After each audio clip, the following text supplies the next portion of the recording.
Chapter 6. You even looked at the news stories they've been writing about this? Have you even thought about that girl and what's been happening to her? Carl Barker slid the newspaper across the table toward Reef.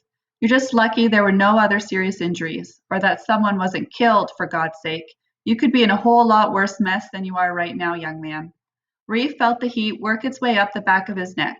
Once his foster father got launched into one of his young man speeches, there was no stopping him until he'd had his say.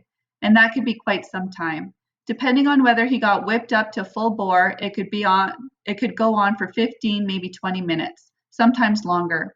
Reef thought casually about flipping the kitchen table over on its side and walking out, but it wasn't worth it. It was the price you paid for living with a foster family like the Barkers. You were just two ears on a body, ears that had to listen to every complaint and criticism and rant they threw your way. Speeches that began with such gems as, "While you're living under my roof," and ended with observations like, "You don't know how lucky you got it." Yeah, he felt pretty goddamn lucky, all right, living under what amounted to house arrest with the Barkers until social services could find another place for him. Sitting here watching Carl's lips move, spit forming in the corners of his mouth, and sometimes getting caught in the spray of words he aimed at Reef, at the ceiling, at the floor.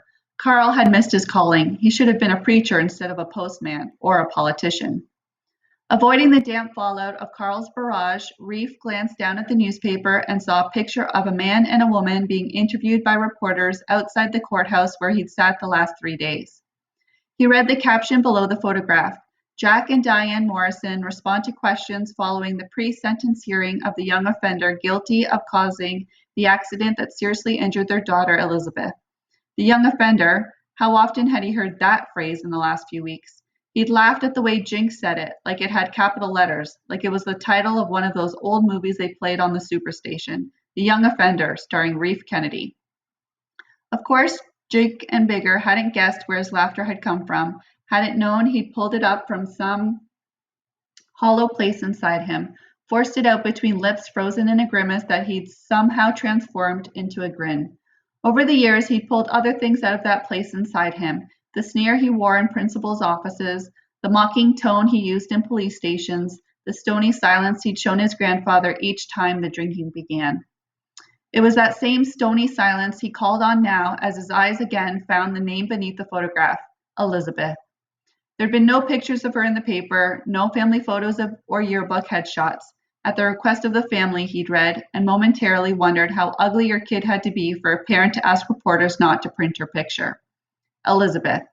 His eyes kept returning to her name, and he imagined once before the feel of the rock in his hands, imagined its sudden release, the journey it made from his fingertips to the windshield of the car the girl had been driving, causing the accident that seriously injured their daughter. Imagine for a moment his fingers gripping rather than letting go, pulling back, returning the rock to its place in his pocket. Imagine that faceless girl at home with her parents instead of hooked up to monitors in a hospital downtown, just like Nan. He swallowed hard, reached deep inside for the safety of that silence, skimmed the article below the photo. Spokesperson for the family reported that the 17-year-old accident victim has finally regained consciousness. Reef released the air in his lungs softly. At least there was that. And I can't for the life of me understand how none of this seems to bother you. Yeah, well, thought Reef, that's because your PhD in postal delivery don't include Reef's handy life lessons for dummies, like life lesson number 1. What don't kill you makes you stronger. That's what his grandfather used to say when he wasn't drunk and cursing his bastard grandson for every breath he drew.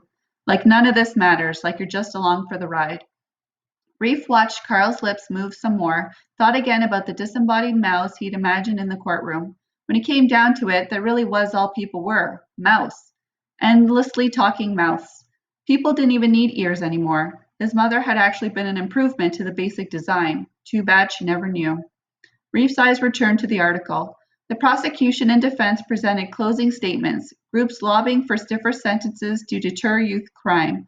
High-profile case is expected to put pressure on Judge Hillary Thomas to present her